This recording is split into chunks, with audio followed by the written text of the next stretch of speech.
ሙያችን ጤና ይስጥልን። ሁላችሁንም ሰላም ብያለሁኝ። ምናልባት ቀደም አላወቀኝም ነበር። ሁለት ነገሮች ናቸው እንዳታቀኝ ያደረገው። አንዱ ሎጎ ላይ ሚዩት አድርግልኝ። ሎጎ ላይ ያስቀመጥኩትን የኢትዮጵያ የጤና ባለሙያዎች በተመለከተ ነው። እንግዲህ እያንዳንዳችን ጤንነታችን ካልጠበቀ ሰላማዊ ህይወት ይኖረናል ብዬ አላምንም።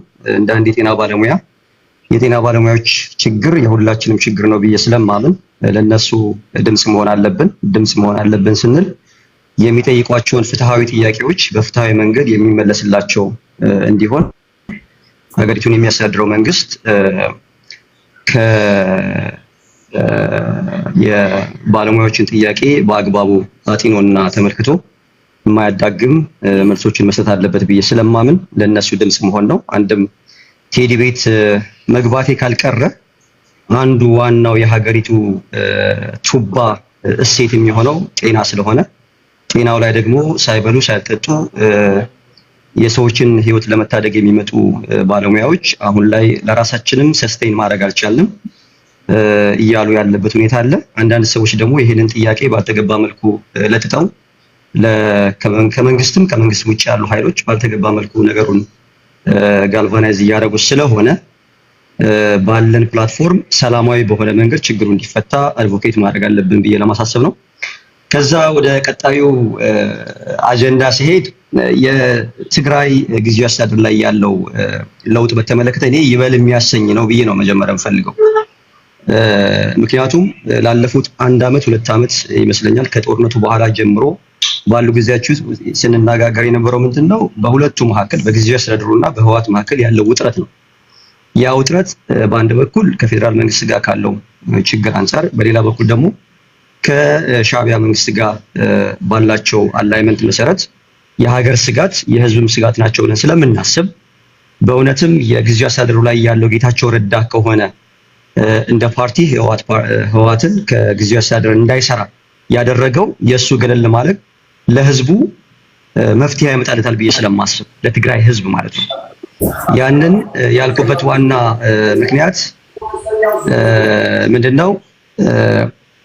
ዳተኝነት ሲያሳይ የነበረው ዶክተር ደብረጽዮን አሁን በግልጽ ከአዲሱ ታደሰ ወረደ ጋር ሌተናንት ጀነራል ታደሰ ወረደ ጋር አግሪመንት ሊፈጥር እንደሚችልና በሁለንተና የሆነ ድጋፍ እንደ ፓርቲ ሊያደርጉ እንደሚችሉ በዋናነት የትግራይ ህዝብን በወራሪ ኃይል ስር ያለውን የትግራይ ህዝብ ማለት በሻዕቢያ ግዛት ስር ያሉ የትግራይ ህዝቦችን ፕላስ በጦርነቱ ሳቢያ ከትግራይ የወጡ ተወላጆችን መልሶ ወደ ሀገራቸው የማምጣትና ሪሴትል የማድረግ ስራውን እናግዛለን ብለው ስላሉ እኔ ከዚህ በላይ የምፈልገው ነገር የለም ቤዚካሊ እንዳን ኢትዮጵያዊ ማለት ነው።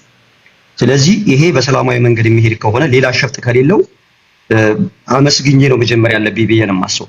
ከዛ ባሻገር እነዚሁ ሰዎች ላለፉት 1 ዓመታት ይመስለኛል የጌታቸው ረዳን በተመለከተ በጊዜያዊ አስተዳደር ውስጥ ሆኖ ከፌደራል መንግስት ጋር ሳቦታጅ እየሰራ ያለ ግለሰብ ነው ብለው የሚሉ አካላቶች ዛሬ ላይ ጌታቸው የምስራቅ አፍሪካ የፖሊሲ አማካሪ የፖለቲካ ጉዳዮች አማካሪ ሆኖ መሾሙ ደግሞ ባንዳነት ነው ብለው የሚሉ ሰዎች አይቻለሁ። እነዚህ ጸብ ያለሽ በዳቦ ሜንታሊቲ ያላቸው ናቸው። ለህዝቡ አይደሉም የሚያስቡት። የግል ኢጓቸውን የግል ፍላጎታቸውን ምን እንደሆነ የማናውቀው በልባቸው ነው የሚኖረው። ሲናገሩም ስለማንሰማቸው እነዚህን ይዘን መሄድ አለብን ብዬ አላምንም። ከዛ ይልቅ የማየው የጌታቸው ረዳ ከዛ ደም አፋሳሽ ጦርነት ወጥቶ ከዛ የፕሪቶሪያ ስምምነትን ዋናው ጋሻ ጃግሬ ሆኖ ስምምነቱ እንዲፈረም አድርጎ 2 ዓመት ጊዜያዊ አስተዳደሩን መርቶ ከዛ የተለያዩ ችግሮች ደርሰውበት ወይም ደግሞ ማነቆ ሆነውበት ያንን አልፎ የህይወት መስዋዕትነት በሚያስከፍለው ሁኔታ ወጥቶ የፌደራል መንግስት ስልጣን ውስጥ መጋራቱ እኔ የሚመስለኝ ፖለቲካል ሪኢንቴግሬሽን ስራው የጀመረ ነው ብዬ ነው የማስበው እንጂ ለጌታቸው የተለየ ውዴታ ስላለው አብይ አህመድ ወይም ደግሞ የፌደራል መንግስት ይሄ የጉርሻ ሰጥቶታል ብዬ አላምንም። it is political reintegration ነው ብዬ ነው የማስበው። አንዱ የፕሪቶሪያ ስምምነቱ አንዱ እንትን ትግራይን ሪኢንቴግሬት ማድረግ ነው። እንግዲህ ጌታቸው ረዳ ስልጣኑን ሲይዝ የብልጽግና አመራር ሆኖ አይደለም ስልጣኑ የተሰጠው። በብልጽግና ፓርቲ ውስጥ ገብቻለሁ ብሎ የተናገረው ኦፊሻል የሆነ የተናገረው ነገር የለም። ስቲል እሱ የትግራይ ህዝብን ጥያቄ አንግቦ የሚንቀሳቀስ አካል ነው። ስለዚህ ኦን ቢሃፍ ኦፍ የትግራይ ህዝብ ምንም እንኳን ያኛውን ለፖለቲካል ሶሉሽን ብሎ ምክትሉ ታደሰ ወረደን ስልጣን ሲይዝ ባይቃወምም እዚህኛው ቦታ ላይ ሙሉ በሙሉ ስልጣኑን ኦን ማድረጉና መቀበሉ እኔ የሚወስደው ፖለቲካል ሪኢንቴግሬሽን እየሰራ ነው። ስለዚህ ትግራይን ከፌደራል መንግስቱ ጋር ባለፉት ዘመናት የነበረውን አመታት የነበሩትን መነጠል ሊያስተካክል የሚችል ቅርበትን ማቀራረብን እየፈጠረ ነው ብዬ ነው የማስበው። እኔ ፖዚቲቭሊ ነው ልወስደው የምፈልገው። ከዛ ውጭ ያለውን ጉዳይ ከሱ ነው መስማት የሚጠበቅብን። ምክንያቱም ሪሰንትሊ የፌደራል መንግስቱ ባደረገው ግምገማ ውስጥም ተሳትፏል። የ9 ወር ግምገማ በሚባለው ውስጥ የ100 ቀን እቅድ ምናምን በሚለው ውስጥ ገብቶ አይቼዋለሁኝ። ስለዚህ ያን ሲያስገቡትም ሲገባ ሌላ ነገር ነው ብዬ አላስብም። እኔ ኦን ቢሃፍ ኦፍ የትግራይ ህዝብ ገብቷል ብዬ ነው የማስበው። ስለዚህ በዚህ መልኩ ልወስደው ነው የምፈልገው። የአብይ አህመድ የተለየ የፖለቲካል ታክቲክ፣ የሊደርሺፕ ብቃት፣ ጥበብ ምናምን ብዬ አልወስደውም። ይሄ የአፈቀላጤዎችና ከኦቦ ለማ መገርሳ በላይ ወዶት አይደለም ፖዚሽን የሰጠው። ለማ መገርሳን ኪክ አውት ያደረገ አመራር ለጌታቸው የተለየ ውዴታ ስላለው አመጡ አስቀምጠው ብዬ መውሰድ ስለማልፈልግ ማለት ነው። በዛ መልኩ መወሰድ አለበት። እዚህም የፓርቲው መግለጫ ላይ እያየው ነበረ። በዋናነት ፎከስ ያደረጉት በወራሪ ኃይሎች ቁጥጥር ስር የሚገኘው ህዝባችን እና ሉዓላዊ ግዛታችንን ነፃ ማውጣት፣ የተሰደደና የተፈናቀለ ህዝባችንን ወደ ቀየው እንዲመለስ ማድረግ፣ የክልሉን ሰላምና ጸጥታ በማስጠበቅና ክልሉን መልሶ የመገንባት ስራዎች በማፋጠን የትግራይ ህዝብ በመረጠው መንግስት የሚተዳደርበትን መንገድ ለማመቻቸት ተደጋግፈው ለማሳካት ዝግጁ መሆናችንን እናሳውቃለን ያለው። ይሄንን ፖዚቲቭሊ ወስደን መሄድ አለብን። ከዛ ውጪ ምናልባት ደቂቃ ካለኝ ሊሄድበት የምፈልገው ምንድነው ወራሪዎች ሲሉ ግን ወራሪዎች የሻዕቢያ መንግስት ነው የሚወስደው። ምክንያቱም ወደ እነሱ ምዕራብ ትግራይ ያሉ የሚጠሩትን አካባቢ እንደ ወራሪ ነው የሚቆጥሯቸው፣ ወረውናል ነው የሚሉት። እነሱ ላይ አይመለከትም። እኔ አንደርስታንድ የማደርገው ይሄንን ከሻዕቢያ ጋር ተያይዞ ያለውን ነው እንጂ ይሄኛውን የምዕራብ ትግራይ ነው ብዬ አልወስድም። ምናልባት ዝርዝር ሀሳብ አልተቀመጠም። ያንተም ጥያቄ ቫሊድ ነው የሚሆነው እንደነሱ ፖለቲካል አይዲዮሎጂ አንፃር። አሁን ላይ የአማራ ኃይሎች ምንም እንኳን የአማራ ፋኖ የሚባሉ አይደለም ኮንትሮል ያደረገው የተከዜ ዘብ የሚባል በብልጽግና ሰፖርት ያለው ነው ብዬ ነው የምወስደውና ከብልጽግና ጋር የሚደራደሩ ከሆነ ወራሪ ብለው መጥራት አለባቸው ብዬ አላምንም። ወራሪ ሊሉ የሚችሉት የአማራ ኃይሎችን ነው ሊሆን የሚችለውና ይሄኛው ወራሪ ብለው ሲያስቀምጡ ግልጽ ነው አንደርስታንድ የማደርገው የሻዕቢያ መንግስትን በሻዕቢያ መንግስት ስር ያሉ የመታወቂያ ተሰርቶ የትምህርት ካሪኩለም ተሰርቶ በጉልበት የተያዙ ቦታዎች አሉ ተብሎ ስለሚታሰብ ማለት ነው። ይሄን ነው የወሰድኩት። በቀጣይ ይመጣል። ቴንክ ዩ። አንዳንዶቻችሁን እያየሁ ነው። የጎረቤት ሀገር ነዋሪዎች ቴዲ እኛን ትጠላላለህ ምናምን ትሉኛላችሁ። እናንተ ሀገሬን ትወዳላችሁ? ትወጃለሽ? ሀገሬን ትወዳለህ? ኢትዮጵያውያን ትወዳለህ? ከወደድክ እወድሃለሁ፣ ካልወደድክ ግን አንተ ምን ስለሆንክ ነው አንድ ኢንች ምራመድልህ? ሀገሬን ትወዳላችሁ? ኢትዮጵያን ትወዳላችሁ? መልሱልኝና የዛን ጊዜ የኔ ምላሽ ትሰማላችሁ ለማለት ያህል ነው። እሺ እንደው ደርሶ አንተ የተለየ ፕሪቪሌጅ ስላለ ተሽቆጥቁጭ አንተን የምወድበት መንበርከክ አትወድም። የኔ የከፋው ነው እንደዛ ከሆነ እሺ። ደስ ወደ አንተ ነው። አሁን ተስተካክሏል። ትሄዳ አሁን ተስተካክሏል። ያ ከቤት ወጣ ብዬ ስላለው ምናልባት ችግር ካለ ጊዜ ከምሻማ ብታስቆመኝ ጥሩ ነው። መሀል ላይ የሚቋረጥ ከሆነ ቅድም ስለተቋረጠ ቶሎ ወደ ሀሳቦች ልግባና ጀነራል ታደሰ ወረደ መሾምን በሚመለከት እኔ የተለየ ነገር አላይም። እንዳውም ከጌታቸው ረዳ ሹመት የመጀመሪያው ሹመት ይልቅ የአሁኑ የጀነራል ታደሰ ወረደ ሹመት የተከናወነበት አካሄድ ህገ መንግስታዊ ነው። ቅድም ከኔ ቀደም ያለ ወዳጀ እንዳወራው ትግራይ ከ2 ዓመት በፊት ካለችበት ቦታ የተሻለ ለፌዴራል መንግስት የቀረበችበት ሁኔታ ነው የሚታየኝ። ጠቅላይ ሚኒስትሩ ባዘጋጁት ፕሮግራም በጠቅላይ ሚኒስትሩ አስፈራሚነት ፈርሞ ነው ስልጣን የተቀበለው። ከዛ በኋላ ሄዶ ስልጣን ኮንሶሊዴት ያደረገበት መንገድም እኔ ጥሩ ይመስለኛል። በተለይ ጸጥታ ዘርፎችን በራሱ ስር ማድረግ ጌታቸው ጊዜ አስቸጋሪ ፈተና የነበረበት ነው። አሁን በራሱ ስር ነው ያደረገው። ምክትሎችን በሰበስባው ያስቀመጡትን አባረዋል። እንግዲህ ከዚህ በኋላ በተስማማው መሰረት ይሰራል ብለን ነው የምንጠብቀው። እንደው በቅንነት ዝም ብሎ ላስብ ለሚል ሰው የጠቅላይ ሚኒስትሩንም አሸናፊነት ለመካድ እውነት በጣም ከባድ ይመስለኛል። እኔ መቼም ጌታቸው ረዳን አቅልሎ ማየት የሚቻል ዝም ብሎ ፖለቲከኛ ነው ብዬ አላምንም። ፕሪቶሪያ ስምምነት ሲፈረም መሪ ሆኖ የፈረመ ግለሰብ ነው። ምናልባትም በህወሓት ውስጥ ብቸኛ አንደበት አፍ ምልክትም ነው፣ የትግሉ ምልክት ነው ባይዘው የነበረውና ትልቅም ፈተና የነበረ ጠቅላይ ሚኒስትሩን በተለይ ፕሮፓጋንዳ ላይ ጉዳት በማድረስ ተቀዳሚ ሰው የነበረ ነው። የፓርቲው ምክትል ፕሬዝዳንት ነው። የክልሉን የመራ ነው። በዓለም ደረጃ ቲፒኤልኤፍ ሲባል ከሚታወቁት አንደኛው እሱ ነው። ዛሬ ያ ትልቅ ፖለቲከኛ ጠቅላይ ሚኒስትሩ ጋር አብሮ ይሰራል እና ይሄንን ዝም ብሎ አቅልሎ ማየት ዝም ብሎ መዋሸት ይመስለኛል። ማለት ዝም ብሎ በቃ ምኞት ይመስለኛል። በቃ እንደዛ ባይሆን ጠቅላይ ሚኒስትሩ ምንቁ አሉ ብዙዎች እንደዚያ እኔ አይመስለኝም። እንደው አልጠቀማችሁም። እስከዛሬ የተጠቀመ የለም። በዛ መልኩ ታላቅ ነን ሲሉ የነበሩ ታናሽ ሆነው ስደተኛና ተንከራታች ሆነው ነው ያገኘናቸው። ጠቅላይ ሚኒስትሩ ግን ጊዜ በተገኘ ቁጥር ተቀናቃኞቻቸውን ግንባር ቀደሙን ነው በጎናቸው እያሰለፉ ያሉት ነው። እኔ የሚቀጥለው ከዓመት በኋላ ታደሰ ወረደ ከዚህ የተለየ ነገር ያደርጋል ብዬ አላምንም። ምናልባት የቲፒኤልኤፍ ክንፍ የፍንካቹ የደብረጽዮን ቡድን ከህግደፍ ጋር ከሰራ ችግር ሊፈጥር ይችል ይሆናል። ግን ደግሞ በጣም የደከመ ቡድን ነው፣ በጣም የወረደ ቡድን ነው የሚሆነው። ገቾ ሲመጣ እኔ ምልክቱ ከዛ በላይ ነው። ዝም ብሎ ፖዚሽኑን ብቻ አይደለም ማየው፣ እኔ ትርጉሙም በጣም በጣም የላቀ ነው። ከዚህ በላይ ማለት አልፈልግም። ትልቅ ስኬት ተገኝቷል፣ ትልቅ ድል ተገኝቷል።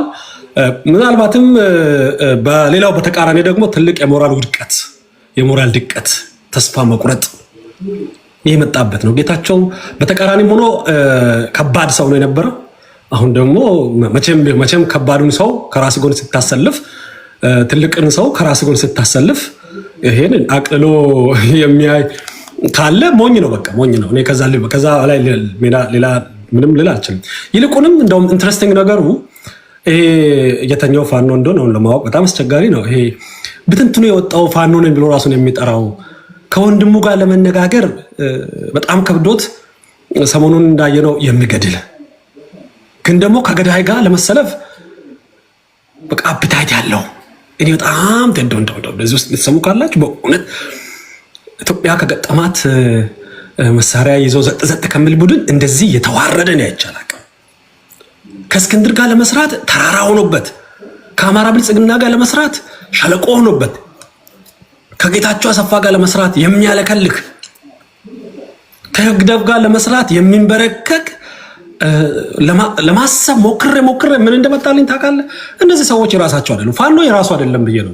ፋኖ ነኝ ብሎ የሚመጣ ሰው የራሱ አይደለም። ዝም ብሎ የሽማግሌ መጫወቻ የህግደፍ መጫወቻ ስለሆነ ነው እንጂ የራሱ ቢሆን ኖሮ ከጎንደሬ ጋር ተጋጭተህ እንዴት ነው ፋኖ ነኝ የምትለው? ወልቃይትን ከዛ በላይ ይቅርብኝ። ይሄ ኃይል ይሄ ሰሞኑን በቅርብ ጊዜ የአንድነት ዘመቻ የሚል ተጀምሮ ስንት ቀን ነው ያለውን? የአንድነት ዘመቻቸው ለካ የመበላለት ዘመቻቸው፣ እርስ በርስ የመሞቻ ዘመቻቸው፣ እርስ በርስ የመፈነካከቻ ዘመቻቸው። መግለጫ ሲያወጡ እንኳን ርህራሄ የላቸው። ኢቭን ሸኔ እንኳን በዚህ አንጻር እኮ የተሻለ እኮ ነው። ሸኔ ከመንግስት ጋር ሰላም ድርድር ፈጥሮ ስልጣን ወስዶ እንኳን በዛ ልክ እኮ አይሰዳደም። በዛ ልክ እኮ አይገዳደሉም እርስ በርሳቸው። ቲፒኤልኤፍ እኮ ጌታቸው መሀልና ደብረጽዮን መሀል የተፈጠረው ክፍተት አልተገዳደሉም እኮ።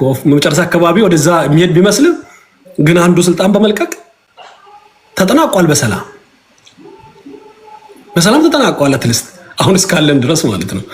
ይሄ ኃይል ግን ሰሞኑን አሁንም እየተጠጋጉ ነው። እኔ በጣም ነው የሚከታተለው እዛ አካባቢ ያለው መረጃ በሰላም ናና ተደራደር ሲባል የምን አባ ድርድር ይላል።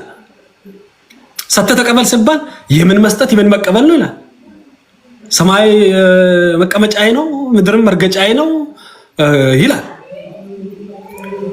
አንደኛ ነኝ አሸናፊ ነኝ 4 ኪሎ ቤቴ መንገዱ ጨርቅ ነው ይላል። እሺ ቀጥልና በቃ ተብሎ ሲባል ደግሞ የ2 ዓመት ሙሉ እያፈገፈገ ይኖራል። ካለበት አንድ ስንዝር ወደፊት ሳይመጣ አንድ ከተማ ነፃ ሳያወጣ አንድ ግንባር ነፃ ሳያወጣ ወለጋ ተገደለ ብሎ ተደራጅቶ ጎጃም ውስጥ የሚገድል መምህር የሚገድል ተማሪ የሚገድል ሐኪም የሚገድል አልፎ የትግሉን አጋር መሪ የሚገድል ገሎ የሚፎክር ከዛ በኋላ ሄዶ ለህወሓት ጀነራል የሚገዛ ከዚህ በላይ ወራዳ ቡድን እኔ ባለም ላይ ይኖራል ብያለሁ። ለዚህም ነው ድል የሌለው የአንድነት ዘመቻችሁ እንኳን አንድ ሊያረጋችሁ አንድ እንዳይተርፍ አድርጎ እየመታችሁ ነው። እኔ ተማሩ ቲፒኤልኤፍን አይታችሁ ተማሩ። ጌታቸው ዛሬ ያለበትን ቦታ አይታችሁ ተማሩ። መቼም ከነሱ በላይ ስማርት ነን፣ ከነሱ በላይ የድርድር አቅም አለን፣ የፖለቲካ ትንተና አቅም አለን፣ የኃይል ትንተና አቅም አለን አትሉም። ምናልባት በዚህ ሰዓት ስላለቀ ህግደፎች ናቸው የሚጫወቱት። ህግደፍ ደግሞ ደግፎና ተጫውቶ ለ4 ኪሎ በቃ አንድም ኃይል የለም። ትልቁ ስልጣን 4 ኪሎ ነው ያለው። 4 ኪሎ መምጣት አጭሩ መንገድ በድርድር በሰላም ሰጥቶ መቀበል ብቻ ነው። ሌላ ሁሉ ከ4 ኪሎ የመራቂያ መንገድ ነው። በቅርቡ ደግሞ ሌሎች እነሱ የድል ዜና ብለው የሚያመጡትን ማን ገደለ የሚለውን ለመዘገብ ዝግጁ ነን። ከልብ አመሰግናለሁ ስለሰጠኝ ጊዜ። ቴንክ ዩ ደሱ። እሺ ኢሳያስ ፋሚሊ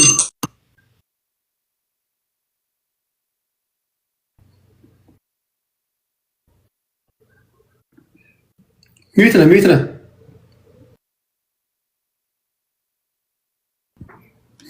ነህ።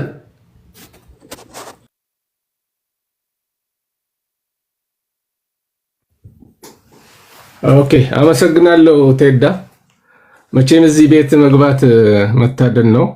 ቴዲ ማለት ከቲክቶክ መንደር እንግዲህ ነምበር 1 ብዬ የማስቀምጥ ልጅ ነህ።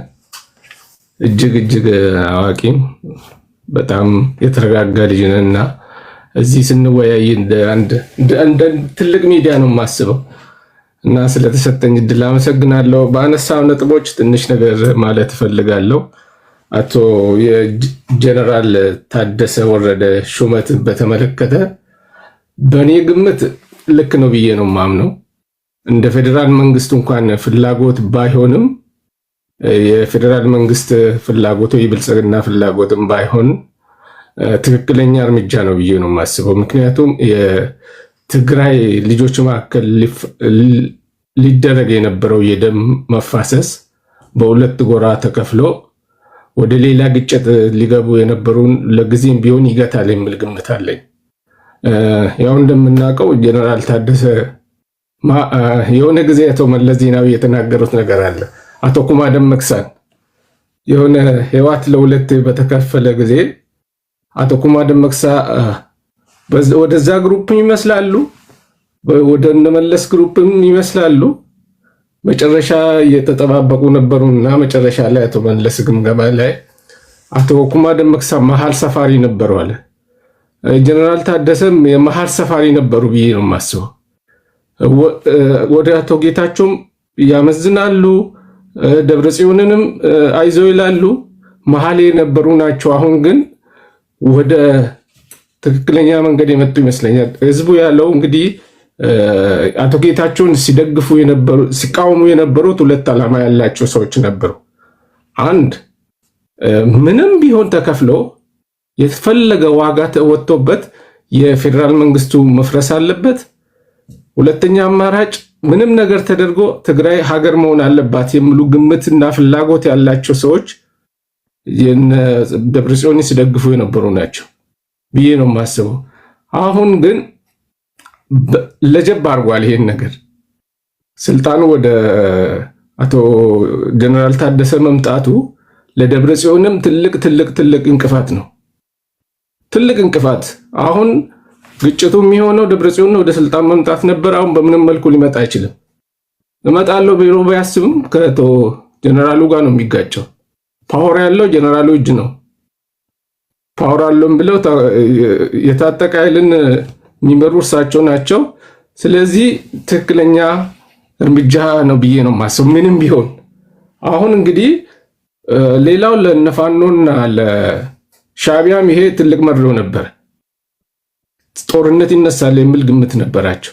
ጦርነት ከተነሳ እነ ሻቢያም ተጠቅሞ ፋኖም እቺን አጋጣሚ ተጠቅሞ ወደ 4 ኪሎ የሚመጡበት መንገድ ከህዋቶች ጋር ይነሳል ብሎ ያሰቡት ነበር። አሁን ረጀብ ብለዋል። ይሄ መገለጫው ምንድን ነው ካላችሁ ጀነራል ታደሰ ባለፈው የተናገሩት ነበር ካቢኔያቸውን ሰብስበው አሁን ያለን ጊዜ አጭር ናት፣ በፕሪቶሪያ ህግ መሰረት መስራት አለበት፣ ሁሉም ካቢኔ ትኩረት አድርጎ መስራት ያለበት ይሄ ነው ብሎ በግልጽ ተናግሯል።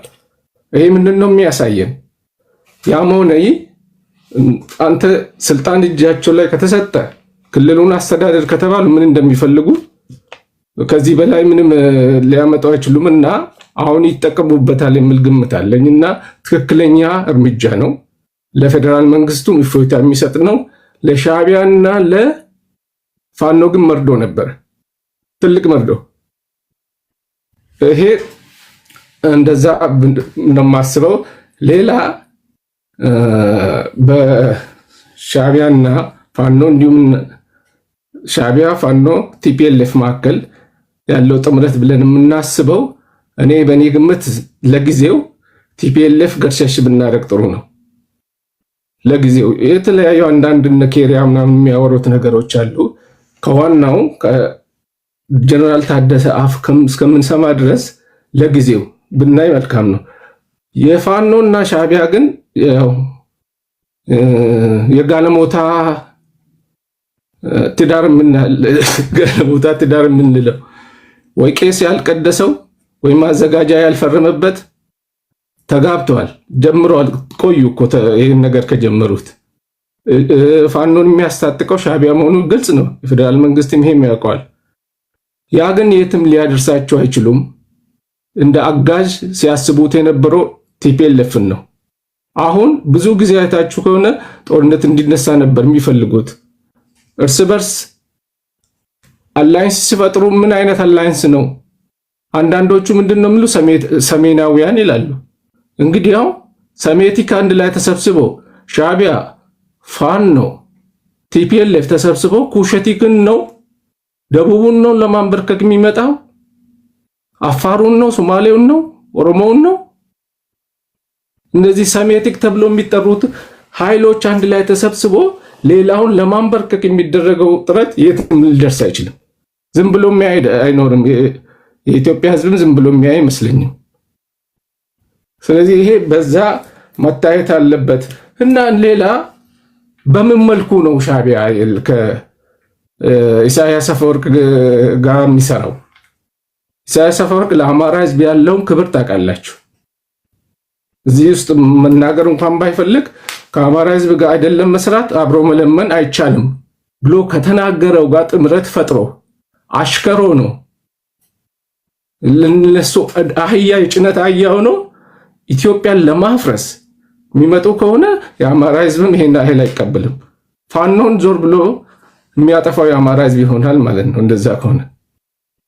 ስለዚህ ያ ጥምረት የትም የማይደርስ ነውና ለዛ ነው ያልተቀደሰ ጋብቻ የምለው። ስለዚህ አመሰግናለሁ።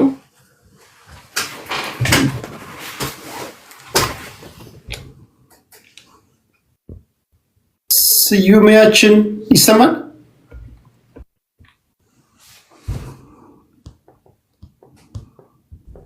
ይሄ ነገር ኦኬ፣ አሁን ይታያል። ሰላም ቴዲያችን እንዴት ነህ? ሰላም ነው።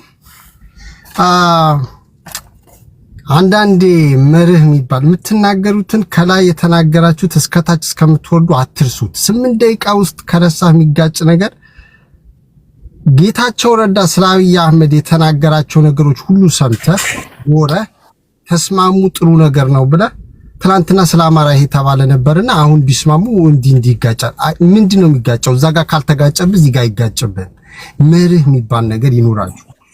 ፈርስት ጌታቸው ረዳ ናው እኔ ሹመት ወይ ስርግማን እርካብና መንበር ብዬ የተናገራቸው ነው የመጣብኝ የመጀመሪያው and then ተቀብሎት ይሆን እንደ እርግጠኛ አልነበርኩም እና he was not my hero, he was not ህወሓት ውስጥ የሰራ ነው no matter how much he's smart ዶክተር ፕሮፌሰር ምናምን I don't care ያ ጭንቅላትህ ለሚጠቅም ለአገር በሚጠቅም ነገር እስካልተጠቀምክበት እኔ በማምንበት it's nothing for me probably ዲግሪ ለሌላቸው ሰዎች ትልቅ ነገር ሊሆን ይችላል ህወሓት አገልጋይ ነበረ እስከ ሚኒስቴር የደረሰ ሰው ነው አሁንም ጦር ሜዳ ገባ ግን he was once a Tigray hero because he was the face during the war and ከዛ በኋላ so ከዛ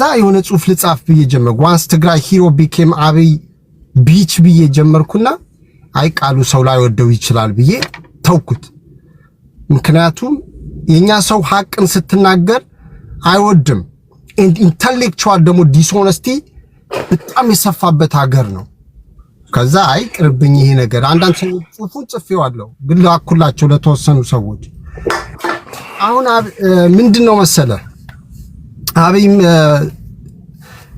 እሱን እየተከተለ የሚነሳበት ነገር ቢኖር ራሱ የተናገራቸው ናቸው ጌታቸው የሚያስተዳድረው በማደናገር ነው ከሰባተኛ ክፍል ተነስቶ ዶክተር ነኝ ካለ ምንም ነገር ለማድረግ ድፍረት አለው ከናዳነች አበቤ አንድ አስተዳደር ውስጥ መሆኔን አሁን ወደ ኋላ ስመለስ ይቆጨኛል አብይ አምባገነን ነው በትግራይ ህዝብ ላይ ጄኖሳይድ ፈጽሟል ትግራይን ለሁለት ዓመት ኢንሰርክል አድርጎ ቤዚክ ኤሌክትሪሲቲ የተለያዩ ነገሮች ሁሉ ከት አድርጎ ሰባዊና ዲሞክራሲ መብቱን ጥሶበት ከፍተኛ የሆነ ዋጋ አስከፍሎታል ሴቶች ተደፍረዋል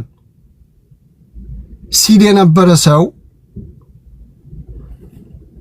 ኦኬ ጊዜያዊ አስተዳዳሪ ሆነ በሁለቱ ተደራድረህ የነበረው ነገር ለማስተካከል ስምምነት ማድረግ አንድ ነገር ነው አማራ ክልል ጦርነት እያለ የትግራይ ዳር ባልደረሰበት ፍትህ ባልተሰፈነበት ኦሮሚያ ጦርነት ባለበት የፖለቲካ ድንክ ይመራዋል ያልከው ስርዓት እንዳለ ባለበት ሁኔታ አማካሪ ሆነ የምትመጣው ምን ለመሆን ነው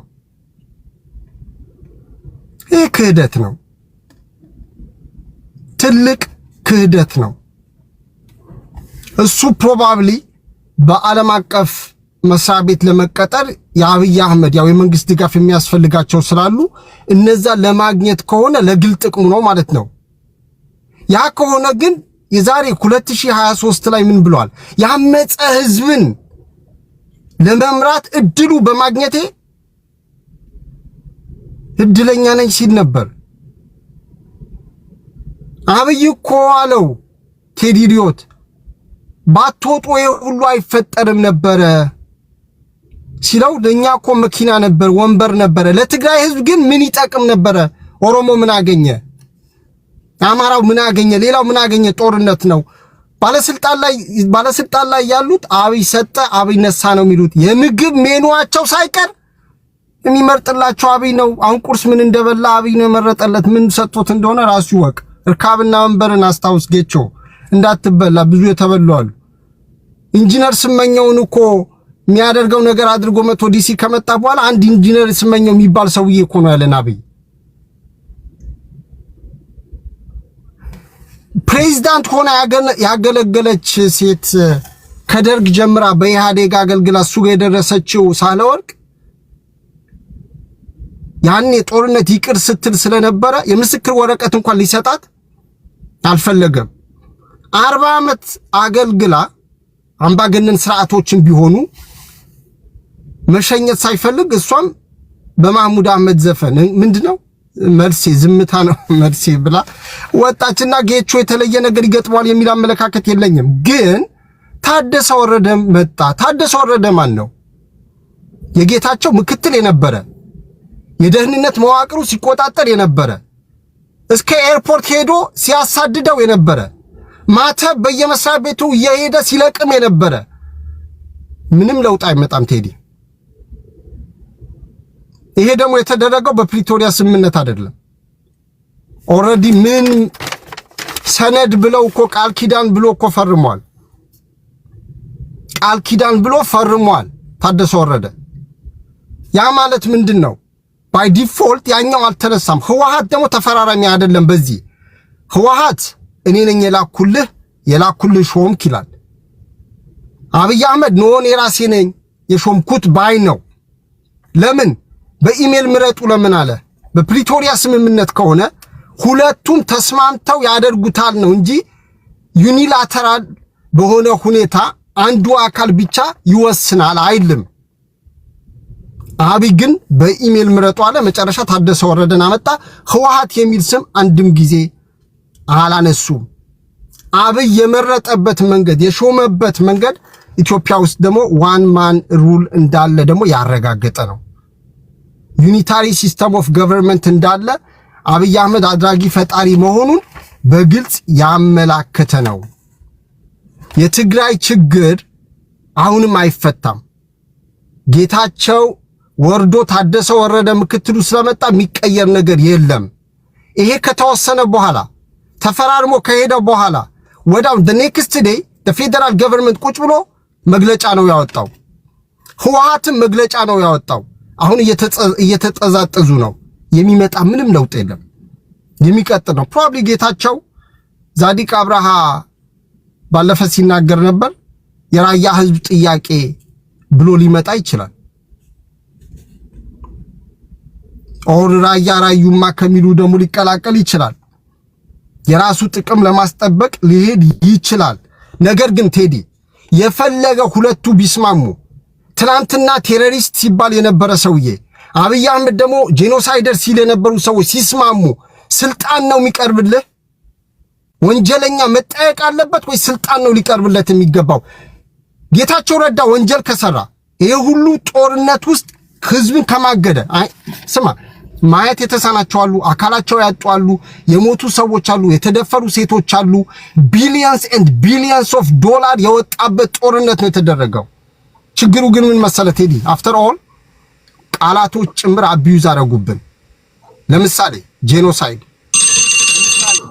አምባገነን፣ ዲክታተር የሚለው ሌላው አሸባሪ የሚለው ቃል በራሱ አቢዩዝ ተደርጓል። አመሰግናለሁ ቴዲ። መጣ ነው። ቴንክ ዩ ስዩሜ። ይሄ ውይይት በተለይ ለምታደምጡ በተለይ ወጣቶች ቅድም እንደነገርኳችሁ እኔ ከብሔር ፖለቲከኞች ጋር አትላተሙ፣ ብሔር ፖለቲከኞችን አታንቋሹ፣ አትሳደቡ። አንዳንድ ኢትዮጵያዊኒስት ኃይሎችን የሚሉ ኢትዮጵያዊኒስት ኃይል መሆናቸውን ለማሳየት የመጀመሪያው እንትን ብሔሮችን መሳደብ ይመስላችኋል። እነዚህ ሳይሆኑ ትክክለኛ በችግራቸው ዙሪያ ላይ መደራጀት ያለባችሁ ቀደም ሲል የነገርኳችሁ ኢትዮጵያውያን ብሔርተኞችን ፖለቲካውን እንደፈለጉ እንዲያቦኩ ትለቋቸውና እናንተ ግን በችግራችሁ ዙሪያ ላይ መደራጀት አለባችሁ የሚል እምነት አለኝ። በችግርህ ዙሪያ ላይ ስልህ ዶክተር ልትሆን ትችላለህ። ዶክተር ችግርህ ምንድን ነው? ኢንጂነር ልትሆን ትችላለህ። ኢንጂነር ችግርህ ምንድን ነው? መምህር ነህ፣ ችግርህ ምንድን ነው? ስራ የለህም፣ ችግርህ ምንድን ነው? የሰብአዊ ድርጊት የተፈጸመብህ ነው። የዛች ሀገር ዜጋ በመሆነ ብቻ መደራጀት አለብህ። ፖለቲካውን አንተ ተጫውተህ ወደምታሸንፍበት የመጫወቻ ሜዳ ነው ማምጣት ያለብህ። የከተማ ልጅ ካለ በችግርህ ዙሪያ ላይ መደራጀት ካለብህ እንጂ አሁን ብሔርተኞች ተጫውቶ ሊያሸንፉን ወደሚችሉበት የመጫወቻ ሜዳ ሲያመጡን ጓዝን ጨርቄን ማቄን ሳትል ተሰበ መግባት የለብህም። ሀገርህ ናት። አንተም በዛች ሀገርህ ላይ የራስን የድርሻን መያዝ አለብህ። ስትሞት ሁሉም ይረሳል። ኢሚዲየት ፋሚሊዎች ተጠቂ ይሆናሉ፣ ተጎጂ ይሆናሉ። እናትህ፣ አባትህ። ከዛ ባሻገር እኛ አንድ ቀን ዜና እንናገራለን፣ ከዛ በኋላ ትረሳለህ። ይሄ ነው ማድረግ ያለብንና በዚህ አውድ ነው ማውራት ያለብን ለማለት ያለው። በተለይ የብሔር ፖለቲካ ማታራምዱ ሰዎች ካላችሁ ከስዩሜ ቀጥሎ ሞሼ ነው መሰለኝ። ሞሼያችን እንኳን ደህና መጣ። ሚዩት ነህ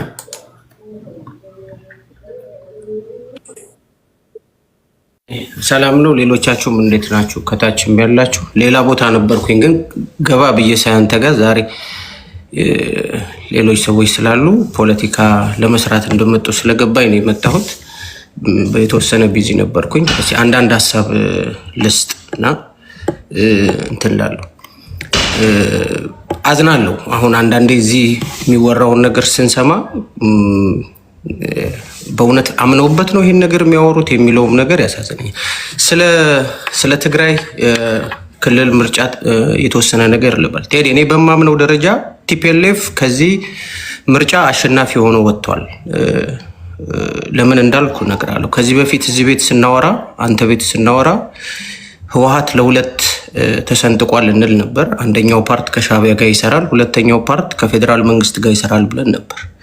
ከሻዕቢያ ጋር ይሰራል ተብሎ የሚጠረጠረው የነበረው የደብረጽዮን ኃይል ነው። ከፌዴራል መንግስት ጋር ይሰራል ተብሎ የሚጠረጠረው ደግሞ የራሱ የጌታቸው ረዳ ስር ያለው ኃይል ነው። በዚህ መሰንጠቅ ውስጥ ትግራይ ውስጥ የተፈጠረው የፖለቲካ ሁኔታ ሻዕቢያንም ጋብዟል። ሌሎች የቀንዱ ፖለቲካ ላይ አይናቸውን የሚጥሉ ኃይሎችንም መንግስትንም ጨምሮ ይጋብዛል። ስለዚህ አብይ አህመድ ቲፒኤልኤፍ ምን አደረገ? ደብረ ጽዮን በራሱ ጥቆማ ጀነራሉን በጥቆማ ሰጠ፣ ለፌዴራል መንግስቱ በጥቆማ ሰጠ። አብይ ይሄን ከተቀበለ የአብይ ናርሲሲስት የሆነ ባህሪው ወይ ደግሞ አምባገነናዊ ባህሪው ሽንፈትን እንኳን የሚቀበልበት መንገድ የተለየ ስለሆነ ከተቀበለ ሽንፈት እንደሆነ ስለሚያውቅ ምንድን ነው ያደረገው? የትግራይ ህዝብ ወይ ገበሬው የትግራይ ህዝብ ወይ በጦርነት ስንት ዓመት የማቀቀው የትግራይ ህዝብ ወይ በኢሜል መሪህን ምረጥ አለ። እንደማይሆን ይታወቃል። የትግራይ ገበሬ በኢሜል መርጦ የትግራይ ምሁር ኤሊት በ3 ቀን ውስጥ በኢሜል መርጦ ታደሰ ወረደን ሾመ። ሪሊ ይሄን እንድናምን የምትነግሩን ሰዎች አላችሁ እዚህ። እናንተስ አምናችሁታል ይሄን ወሬ? የሆነው ምንድነው? ደብረ ጽዮን ቀጥታ አንፈልገውም ጌታቸውን እዛው አዲስ አበባ ላይ እንደፈለክ እንደ ፍጥርጥር አድርገው አሉት። ፕላን ቢው ደግሞ ምንድነው? እኛ የምንፈልገው ይሄን ጀነራል ታደሰ ወረደን ነው አሉት። አብይ ከመቀበል ውጭ ሌላ አማራጭ አልነበረውም። አሁን አዲስ አበባ ላይ የተሾመበት ስልጣን ሁል ጊዜ ፌዴራል መንግስት ክልል መንግስት ላይ ባለስልጣን የሚሆኑ ከክልል በሚገፉ ጊዜ አዲስ አበባ ላይ መጥተው የሚሆኑት ነው። ምሳሌ መጥቀስ ይችላሉ። ገዱ አንዳርጋቸው የክልል ፕሬዚደንት ነበረ። ከክልል ሲገፋ አዲስ አበባ ላይ ነው ውጭ ጉዳይ ሚኒስተርና ሌሎች ሚኒስተር ቦታዎች ላይ ይሰራ የነበረው። እነ ጃንጥራርን ጨምሮ ክልል ላይ የሚሰሩ የነበሩ ሌሎችም ክልሎች ላይ እንደዚህ አይነት ጥያቄ ሲጠይቁ የነበሩ ኃይላት ከክልል ላይ በሚነሱ ጊዜ ፌዴራል መንግስት ላይ ይሾሟቸዋል። ተአምር ሆኖ ጌታቸው መጥቶ የምስራቅ አፍሪካን ፖለቲካ ሊቀይረው እንደሚችል ለአብይ ትልቅ ግብአት ሊሰጠው እንደሚችል አርገው ሲነግሩን ይገርመናል። የምስራቅ አፍሪካ ፖለቲካ ከኢትዮጵያ አንጻር የተቃኘ ነው፣ አልቋል። ምንድን ነው? ሻዕቢያ የሚባል አለ፣ ኤርትራ አለ፣ ግብፅ አለ፣ ሶማሊያ አለ። የቀጠናው ፖለቲካ ደግሞ አማራ የኃይል አሰላለፉ ይታወቃል። የትግራይ ኃይሎች የኃይል አሰላለፋቸው ይታወቃል። የኦሮሞ ኃይል አሰላለፉ ይታወቃል። የጌታቸውን አስማት የጌታቸውን ጥንቆላ የሚፈልግ ፖለቲካ የለም እዚህ ጋር የለም። ምን እንደሚፈይድ ምን ሊፈጠር እንደሚችል ምንድነው? አብይ በብቸኝነት ያደረገው ነገር ምንድነው? ያኮረፈውን ጌታቸው ስልጣን ሰጠውና አስቀመጠው። ይሄን በጣም እንደ ቼዝ ጨዋታ እንደ ፖለቲካ ቼዝ ጨዋታ አርጋችሁ ልትነግሩና በየትኛውም መንገድ አብይ አሸናፊ የመሆኑን ነገር ለማጉላት የምትጠቀሙበት መንገድ ያሳፍራል። አንዳንዴ ራሳችሁን ቆም ብላችሁ ከወደቦች ጋር እናያቸዋለን። በእንደዚህ አይነት ጉዳዮች ከናሽናል ኢንተረስት ጋር እናያቸዋለን። አሁን ጭራሽ በሹምሽር ውስጥ እንኳን ምን አይነት መውረድ ነው? በዚህ ልክ ልትሆኑ የሚገባው ይሄ መሆን የለበትም ነው ብለው ቅድም አንድ ነገር ሲወራ የሰማሁት ጌታቸውን ለማተለቅ የሄዱበትን መንገድ ይኸውልህ ወንድሜ፣ ጌታቸውን እኮ ያወቅነው ቲፒኤልኤፍ ውስጥ ሆኖ ነው። ቲፒኤልኤፍ ባይኖር ጌታቸውን አናውቀው። ምናልባት መቀሌ ዩኒቨርሲቲ አስተማሪ ሆኖ ወይ ደግሞ የሆነ የገጠር ከበረ ቲቲአይ አስተማሪ ሆኖ ነው የምናውቀው። ስለዚህ ጌታቸውን ወደፊት ያመጣው ቲፒኤልኤፍ ነው። ቲፒኤልኤፍ ውስጥ ነው ያየነው፣ ያደግነው፣ አቅሙን ያወቅነው፣ የመደራደር አቅሙን የንግግር ችሎታውን ያየነው ቲፒኤልኤፍ ውስጥ ሆነ ነው። ስለዚህ ጌታቸውን ስለወጣ ቲፒኤልኤፍ ተዳክሟል ልትል አትችልም። ራስህን እንደዛ እያልክ ማስተር ቤት ልታረግን ትችላለህ። እንደዛ ልታረግ ትችላለህ። ስለዚህ መስተካከል ያለበት ነገር መስተካከል አለበት። አዎ የኃይል አስተላለፉ እንደዚህ ሆኗል። ስለዚህ በዚህ አጋጣሚ ምንድነው የሚሆነው ማለት ነው? ሻዕቢያ የቲፒኤልኤፍ ፋይል አሸንፏል። ከሻዕቢያ ጋር የሚሰራው ኢንተረስቱን አስጠብቋል። በዚህ ግንኙነት ውስጥ ኢንተረስቱን አስጠብቋል። የትኛው የመንግስት ኢንተረስት ነው የተጠበቀው? መንግስትማ ፍላጎቱ ኢንተረስቱ የሽግግር መንግስቱ የነበረው ወይ ደግሞ እሱ የፈለገው ኃይል ቢቀጥልለት ነበር በስልጣን አይደለም። ስለዚህ እነ ደብረጽዮን የፈለጉት ኃይል መጥቷል ወደ ስልጣን። ስለዚህ ምንድን ነው የሚሆነው? ኦኬ ቅድም ደሳለኝ ሲያወራ የሰማሁት ነገር አለ። ደሳለኝ ታቆማላችሁ ካሁን በኋላ ቲፒኤልኤፍ ከመንግስት ጋር ተመሳሳይ አጀንዳ ሊኖረው ይችላል ብለናል። ስለዚህ ከቲፒኤልኤፍ ጋር የሚሰራ ፋኖ የለም ማለት ነው። ፋኖን መክሰስ እዛ ጋር ታቆማላችሁ። ኬት ነው አሁን ኬት ልታመጡ ነው ደግሞ ሌላ ነገር? ፋኖን አሁን ሰሞኑን የምትከሱበት አንደኛው ነገር ምንድን ነው? ከቲፒኤልኤፍ ጋር ሊሰራ ይችላል ብላችሁ ነው። ስለዚህ በራሳችሁ ቋንቋ እንያዛችሁና አሁን መንግስት ከቲፒኤልኤፍ ጋር ኖርማላይዝ የሆነ ሪሌሽን ለመፍጠር እየሞከረ ነው። ቲፒኤልኤፍም ደግሞ ለዚህ ተስማምቶ መሪን እንኳን በተመሳሳይ መንገድ መርጠው እያደረጉ ነው። በእናንተ ንግግር ነው አይደለ? ስለዚህ ፋኖና ቲፒኤልኤፍ ይሰራሉ የምትሉት ጨዋታ ቆሟል ማለት ነው። ደግማችሁ እንዳታወሩት፣ ከዚህ በኋላ ደግማችሁ እንዳታወሩት። ቅድም አንድ ወንድሜ ሲያወራ ነበረ እና ማን ነበረ ብሪጅ ምናምን የሚል የአማራን ፖለቲካ የፋኖን ፖለቲካ የተለጣፊ ፖለቲካ ሊያደርግ የሄደበት መንገድ አለ። ከየት ነው ያገኘው? ይሄን ከምንድን ነው ያገኘው? ላለፉት 2-3 ዓመታት በኢትዮጵያ ፖለቲካ ላይ የአማራ ኃይል ተለጥፌበታለሁ ብሎ መግለጫ የሰጠበትን አንድ መስመር ስንኝ አንብብልኝ። ከየት ነው ያመጣው? አፍህን ሞልተ ወንበር ላይ ተሽከርካሪ ወንበር ላይ ቁጭ ብለ ማስረጃ መስጠት የማትችለውን ነገር በእርግጠኝነት ከሻዕቢያ ጋር እንደሚሰራ አውቃለሁ ትላለህ። ከየት ነው ያመጣው?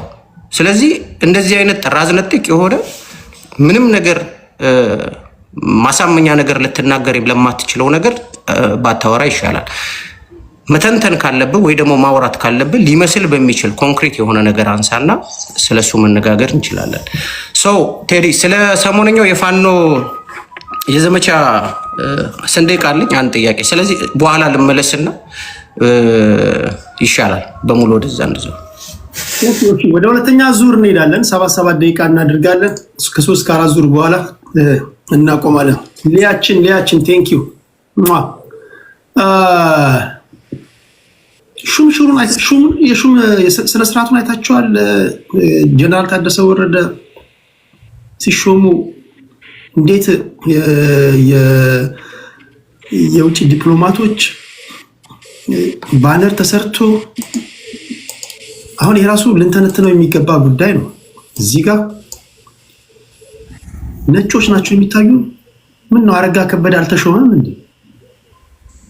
ምን ነው ደስታ ሌዳሞ አልተሾመም እንዴ? ምን ነው ሽመልስ አብዲሳ አልተሾመም እንዴ? ቀለል አድርጌ ስናገር ቀለል አድርጋችሁ እንዳታዩ።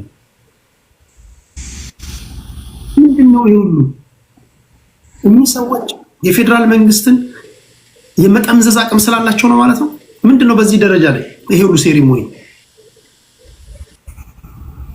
ስለዚህ በኢትዮጵያ ፖለቲካ ውስጥ የፋኖ ልጆች እንደሚናገሩት ኃይል is very important ነው ማለት ነው። ኃይል ሲኖር ትከበራለህ ማለት ነው። ዲፕሎማሲ ብቻ አይደለም። ብቻ ከፈረጠመ ጊዜያዊ አስተዳዳሪም ስትሾም እንደዚህ ደመቅ ባለ ሴሪሞኒ መሾም መሻር ትችላለህ ማለት ነው። ምን ይነግራቸዋል? ቲፒኤልኤፎች ምን ስላላቸው ነው በዚህ ደረጃ እንደዚህ የውጭ ዲፕሎማቶች ተጠርተው ሌሎች የክልል ባለስልጣናቶች የደቡብ ባለስልጣናቶች በቴሌቪዥን መስኮት እንዲያዩ ተደርገው ምን ነው እነሱ የክልል አስተዳዳሪ አይደሉም እንዴ? እነሱ ባሉበት ራሳቸው እንዲጠይቁ ነው።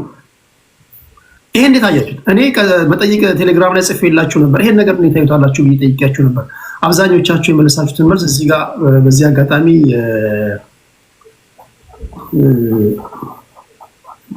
ላምበው